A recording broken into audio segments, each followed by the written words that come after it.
হাই friends, মই আয়ুষ ৰং চেনেলত সম্প্ৰচাৰিত হৈ থকা পুৱতিতৰা ধাৰাবাহিকখনৰ আজিৰ খণ্ডটো চাবলৈ বহুত বেছি ভাল লাগিব। কিয়নো যোৱাটো খণ্ডত কিংচুকে মদ খাই ঘৰলৈ আহিছিল আৰু তেতিয়া মাকে তুমি এনেকে মদ খাই আহিবা আৰু মই লগে লগে দৰ্জা খুলি দিম, মোৰ পৰা আশাই নকৰিবা বুলি কোৱাত নিভান ভিতৰলৈ সোমাই আহিছিল।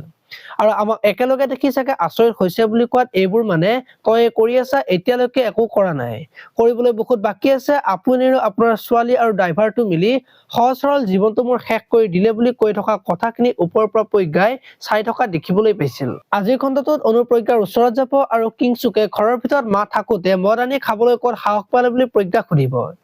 আৰু তেতিয়া প্ৰজ্ঞাই কান্দিব আৰু মোৰ ভুলৰ কাৰণে এইবিলাক হৈছে।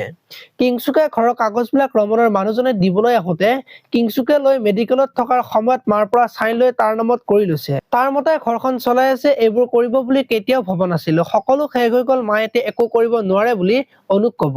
আকৌ নিভান যে আজি ঘৰলৈ আহিছিল আৰু সকলোবিলাক কাম যে কিংচুকক কৰি দি আছে আৰু এইবিলাকৰ মূল মানুহজন যে নিভান, সেই কথাটো অনুক কব। আৰু অনু চিন্তাত পৰা দেখিবলৈ পাব এতিয়া বোৰ অনু কি কৰিব দেখিবলৈ পাব আজিৰ খণ্ডটোত। আপোনালোকে পুৱতিতৰা ধাৰাবাহিকখন চাই কেনেকুৱা পায় কমেন্ট কৰি জনাব। আৰু যদি আপোনালোকে এতিয়ালৈকে চেনেলটো ছাবস্ক্ৰাইব কৰা নাই তেতিয়াহ'লে চেনেলটো ছাবস্ক্ৰাইব কৰি ভিডিঅ'টোত এটা লাইক কৰি দিব। ধন্যবাদ।